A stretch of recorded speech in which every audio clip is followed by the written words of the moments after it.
Hey everyone, welcome back to another video. Today we're looking at part 2 of our vintage survival gear series. You may have seen my other video showing some of the everyday carry items that the old timers might have been carrying with them, back in the 40s all the way up through the 80s and everything in between. So today we'll be looking at some of the gear that was handed down to me by my grandpa or by my dad, as well as some of the items that were handed down by my wife's grandpa.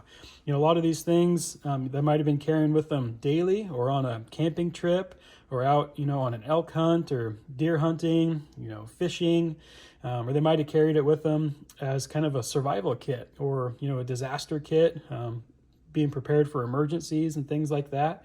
So we'll take you through a lot of the items, some of the reasons that they might have carried them.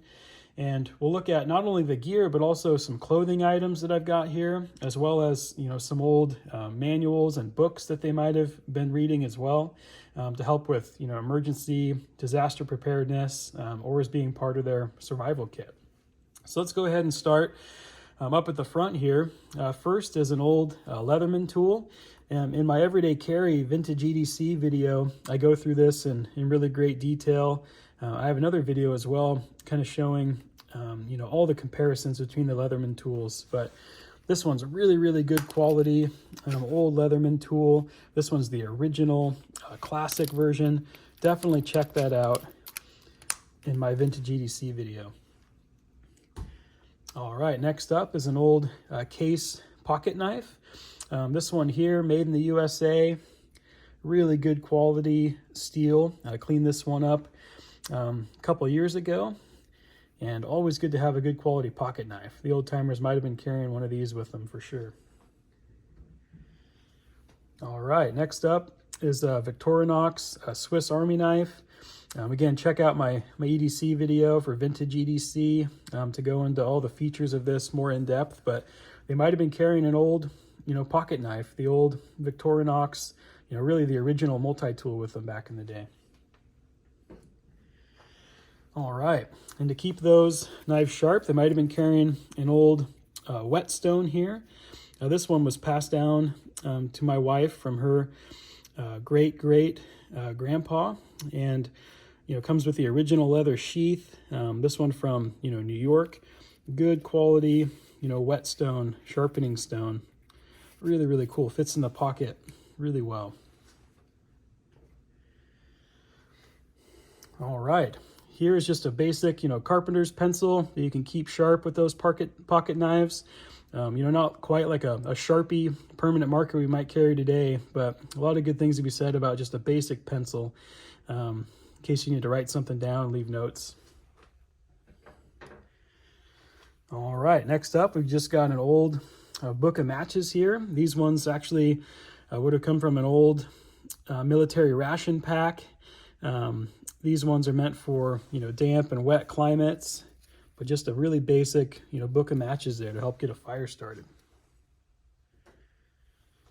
All right, next up, just an old Zippo lighter. This one I'm gonna be restoring in the future, but it is a real deal Zippo lighter made in Pennsylvania. So they might have been carrying these with them just for a quick, reliable way to get a fire started. And for fire tinder back in the day, they might have carried char cloth. They might have carried, some fat wood around with them, cedar shavings, things like that. Really, really cool. Or maybe an old like flint and steel. You never know. All right, next up is an old P38 can opener you can use for opening up canned food. This one's also an old military item for opening up rations, but it's got a hole there. You can put it on your keychain. Pretty cool piece of kit. Hardly takes up any space, right? Doesn't weigh anything. Cool old can opener. All right, next up is just a good quality bandana.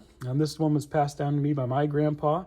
A lot of uses for a bandana, just to keep the sun off your neck, keep the sweat out of your eyes. If you need to do a makeshift splint in a hurry, or kind of have a wound dressing or a bandage, you can use a good quality bandana for that. Also, to pre-treat water to get rid of any sediment. A lot of uses for a good quality bandana. All right, next up, we're going to look at a few knives here. This first one is an old Schrade fixed blade knife. This one also includes a sharpening stone built into the sheath here. In future videos, I'll take you through a whole bunch of the different knives that I have, but this one, really good quality fixed blade knife.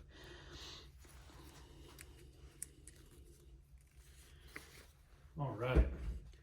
Next up, we're going to be looking at a couple boning knives or fillet knives. These ones are made by Martini in Finland. This one's a smaller version, kind of more of a pocket-sized one. Really lightweight, good quality steel. These knives are awesome. If you need to, process a fish or something like that, or process, some bigger game, you can also do that with these if you needed to. Here's a larger version. Again, for processing fish, filleting fish, old Martini, Finland fillet knife. All right, and this next one, pretty cool. I haven't found any markings on it to show the brand, but it's kind of more of a skinning knife. Really nice quality, fixed blade, pretty cool compact setup, really nice quality, leather sheath with a belt loop option there too. So this could have also been part of their everyday carry back in the day as well. All right, next up, just a good quality pair of leather gloves. You never know when you need to keep your hands protected. If you're doing work, processing firewood, things like that in the backcountry. Always good to keep your hands protected. I keep these ones treated with like a snow seal material, help keep them a little more waterproof, a little more pliable and durable so they don't dry out on you. All right, next up is just a spool of bank line. This is a really cool type of cordage here. Not like a paracord or 550 cord, but the old timers might have been carrying just some bank line or marlin. It's a treated, coated line here that's really, really strong. If you need to set up a shelter really quick, like with an old canvas tarp or something like that, if you need to repair some gear, tie something up, always good to have some cordage.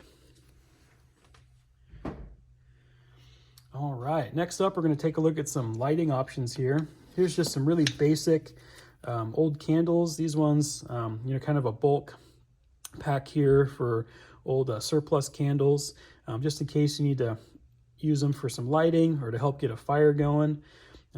Always good to have just some really basic, good quality candles. All right, next up for lighting is an old oil lamp. This one, is meant for, traditional like lamp oil, has the cotton wick in there as well. The old timers might have been carrying one of these with them or putting one of these in their survival kits. You can also convert these to use cooking oil. I'll do a whole separate video on some of the emergency lighting options that I have, as well as looking at some of this vintage stuff more in depth. All right, next up is just an old school Coleman lantern. This uses Coleman gas. I recently replaced the mantles in it and got it going again. Just a really cool old Coleman lantern. These put out a ton of light, super durable, really, really good product. These old glass housings here, actually made by Pyrex, made in the USA, good quality. Again, I'll go more into this more in depth in a future video. All right, next up, we're going to look at an old stove. This one here, pretty cool. If you haven't seen these before, this is the Phoebus stove, kind of like the original Jetboil. You can see here in that picture, it's a small compact stove, comes in this metal can.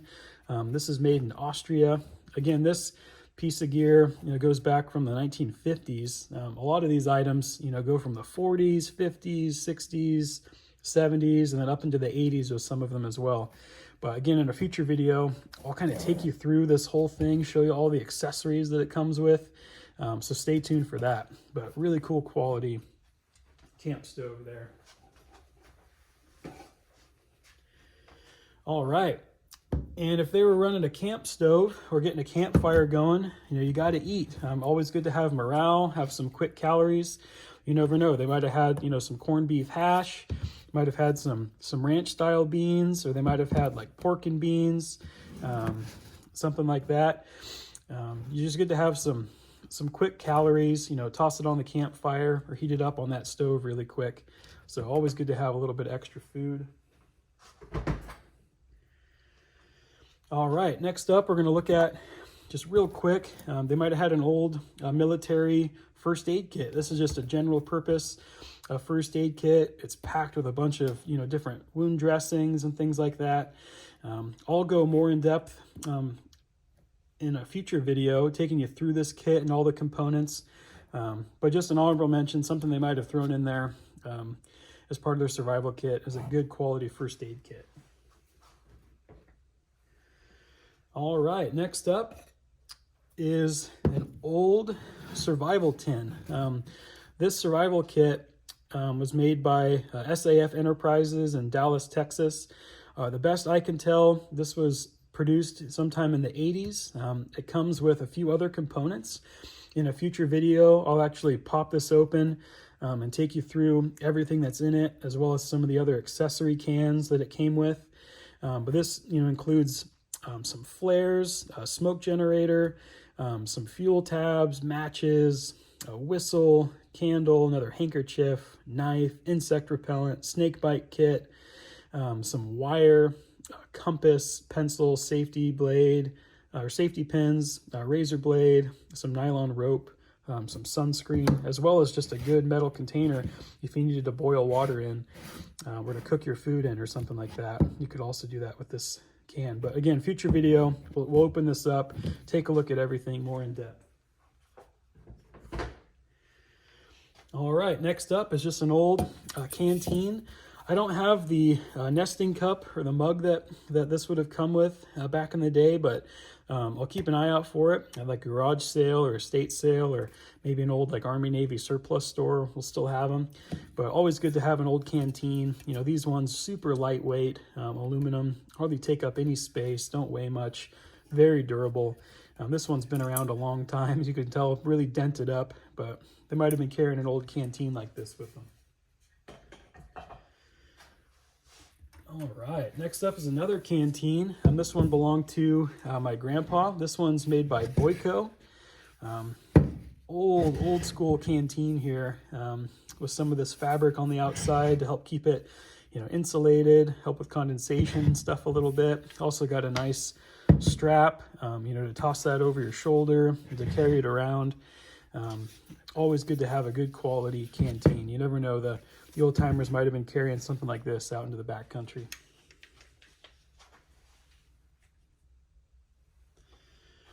All right, let's look at some of the tools that they might have been carrying with them. These are a little bit bigger than what they might have just been having in their pockets, part of their everyday carry. But you never know, they might have been taking with them just an old school file to help keep an edge on some of those tools, or maybe the axe we're going to be taking a look at here in a bit, or maybe on their hatchet. Just to maintain some of their equipment. They might have had a good quality file. All right, they might have had, old pair of lineman's pliers, fencing pliers. A lot of good uses there, to clip, steel cable, wire, things like that, working with barbed wire. Really good quality pair of pliers here. Also kind of the built-in hammer, which is neat. For putting in some of those old fencing nails, kind of like one I've got here. Really good quality pair of pliers. They might have been carrying those with them. And also some of the original vice grips. Million uses for a vice grip. I still carry a little bit more modern pair of these, but made in USA version in my truck kit. But a lot of uses for vice grips. They might have been carrying these with them too. All right, let's look real quick at just some of the reference books or material that they might have had with them. First up here, really cool book. If you haven't seen it before, I definitely recommend checking it out. This one by Reader's Digest back in the day, called Back to Basics, How to Learn and Enjoy Traditional American Skills. In future videos, I'll take you through this a little more in depth, as well as some of these other books. But it teaches all kinds of things from, gardening, making shelter, making furniture, sewing, canning, making bread from scratch, making a root cellar, all kinds of really great things, blacksmithing, making clothing. Really, really good book. Highly recommend getting one of those if you have a chance to. All right, next up, a book they might have had with them or referenced. This one by the Sierra Club. This one's from back in the 70s, called Food for Knapsackers. It's got some cool, recipes and instructions there for all different types of food, for backpacking and adventures. Really, really cool book. Again, I'll go through this in more detail in the future, but definitely check out Food for Knapsackers by the Sierra Club. All right, here coming up, some more kind of vintage books here. This next one by Merrill is called The Hiker's and Backpacker's Handbook. This one's a pretty old book. Again, in future videos, I'll go through this in more detail. This one's from 1971. It's got some good pictures of, backcountry adventures, really good tips and tricks for backpacking, how to load your pack, finding waypoints and navigating, what to wear, just packed with tons and tons of material. But definitely check out Hiker's and Backpackers Handbook. All right, next up, just some old Red Cross manuals that I've found. These actually got in an estate sale. American Red Cross Life-Saving and Water Safety. Really, really cool book, packed with tons of good information. Another one by the American Red Cross is the Home Nursing Guide. If you haven't seen these before, they've got all kinds of great information in them. Again, we'll go into this more in depth in future videos, but all different kinds of things for home remedies, taking care of people if they're sick. It's even got information on like how to dig a well, get a water source, all kinds of things. Really, really cool book to reference. All right, next up here, we'll look at some of the last of these gear items before we get into some of the clothing. This is an old desert water bag. This one also belonged to my grandpa. Made in, San Francisco, California. This would have been used to carry water, long distances or on road trips or maybe on a mule or a horse or something like that back in the day. But really, really cool, old canvas bag for carrying a good supply of water with you. So pretty cool item there. All right, next up, good chunk of rope. You never know when you need a good rope. Some of the old timers might have been carrying this with them out into the backcountry or as part of their survival kit. A lot of uses for a good quality rope. All right, next up is an old military shovel. This one actually belonged to my wife's grandpa as well. And this has kind of a DIY handle that was made, kind of a pipe attached there, but really cool old, folding shovel. Can also be used as kind of a pick. If you haven't seen these before, I picked up this kind of sheath for it at an Army Navy surplus store a few years ago, but really, really cool piece of kit with that folding shovel there.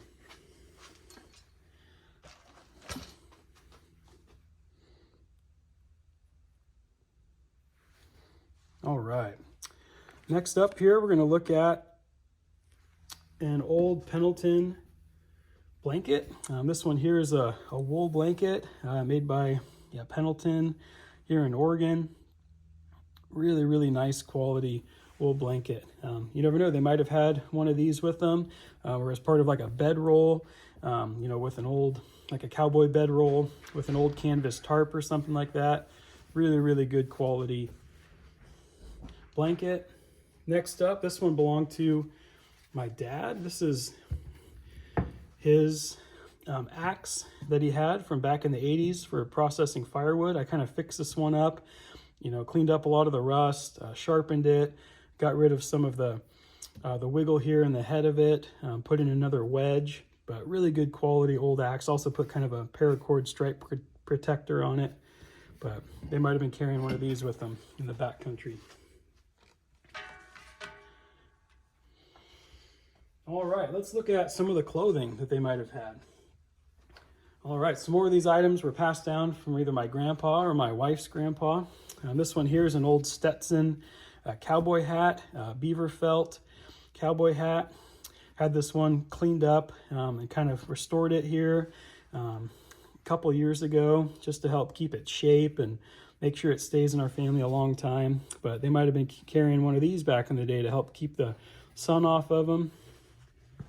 Really nice. All right, next up here, this one was my wife's grandpa's, an old hickory shirt as part of their, clothing and layering. This could have been, the first layer, just an old hickory shirt. They call these ones the prison blues, made here in Oregon, in Pendleton. Good old USA. Made by real inmates.